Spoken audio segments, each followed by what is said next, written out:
Talking to Jungle Pam, one of the dignitaries and famous people out here at the California Hot Rod Reunion. Pam, it's great to have you out here, Bakersfield, California, and of course I'm sure the fans are thrilled to see you. The fans, I'm more thrilled to see the fans, actually. They always have a good jungle story. I learn something new when I'm here. Well, you know, you are very famous, but of course Jungle Jim was a wild, outrageous, flamboyant individual, and I'm sure there must be a lot of stories floating around about him. But you're sort of an icon of nostalgia drag racing because you seem to imprint yourself in the racers' memories more than anybody else. Are you kidding? Zero inseam shorts are like a train wreck. You gotta look. That's why they remember me. We put on a show. Maybe we weren't running the fastest or the quickest, but we always put on a show. And that was our aim. And the show is what really matters. You know, one of the people that I love of drag racing in the old days was Tommy Ivo. And what he did was he tried to create a spectacle, a show that when people came to the drag races, they went home and they went, holy cow, the next time they come to town, I got to be here. And you guys did the same thing. You traveled all over, you raced your cars, and you were very successful as creating a show. We raced at least 3 days a week. Friday, Saturday, and Sunday, sometimes Wednesday, and we raced from Maine to Canada to Seattle to California, Florida. If there was a strip in the middle of a path somewhere, we were on it.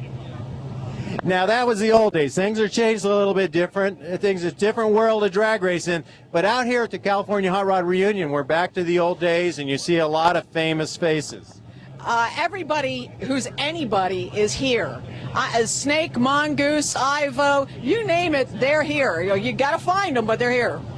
Now you're out here talking to the people. Have you got like a place where people can come by and get your autograph or that type of thing?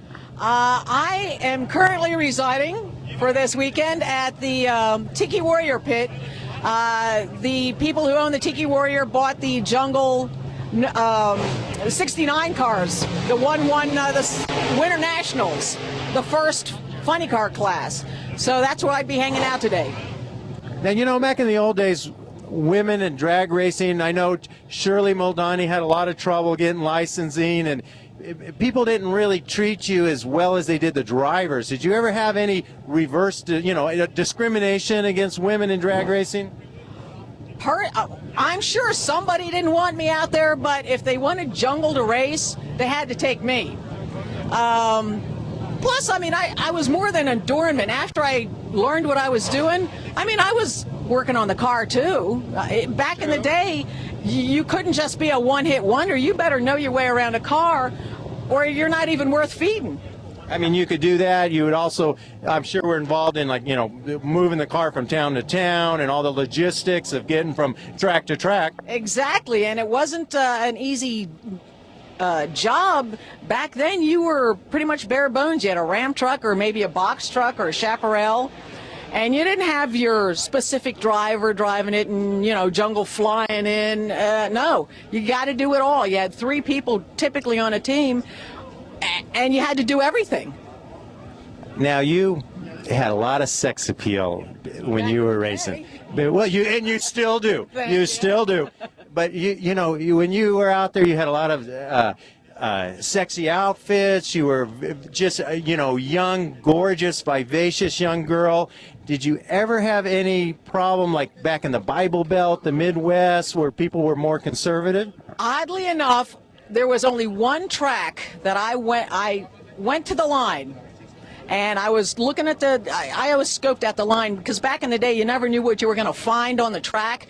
Could be a wrench or nuts or bolts or whatever, so like if somebody did a burnout, you could be wearing it. So I go out there and kind of scope things out, and Progressive, New Jersey. I'm at Atco, New Jersey. I go up on the track, and a guy walks over and says, "What are you doing on the track? There's no women allowed on the track." I said, "Excuse me?" He says, "There's no women allowed on a track." I said, "You come with me." And he spoke with Jungle, and I was on the track. That was it. That was the only problem you had, and it was resolved immediately. If Jungle was not allowed to have me on the track, he said he wouldn't run.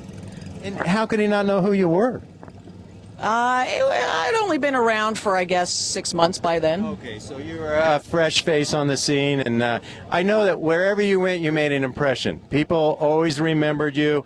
To this day, you're an icon of drag racing, and in the history of drag racing, you're never going to be forgotten. I appreciate that.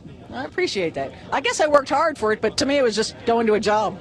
Well, you know, what's wonderful about you and what I think people love to this day is you've always been a positive icon. Yeah, you were sexy, but you were never sleazy. You were always positive. You're always promoting drag racing in an upbeat, positive manner. And, of course, Jungle Jim was a wild showman, crazy guy, but you were always a positive person, a positive influence. I think people really appreciate that. The time was right to have a little sex appeal next to the horsepower, and you didn't really want to abuse it. I mean, if you did, then you'd ruin it for everybody. So even today, I'm kind of amused by some of the things I see on the track. I feel that they're trying a little too hard to get the job done, but to each his own. Yeah. Well, hey, you've always been a lady of class, style, and you've always been well loved by the entire drag racing community. We want to thank you for talking to us here on Speed Scene Live TV, and it's just such an honor and a pleasure to be able to meet you. And hey, I want to say thanks for coming out to the Hot Rod reunion. Thank you. Thank you.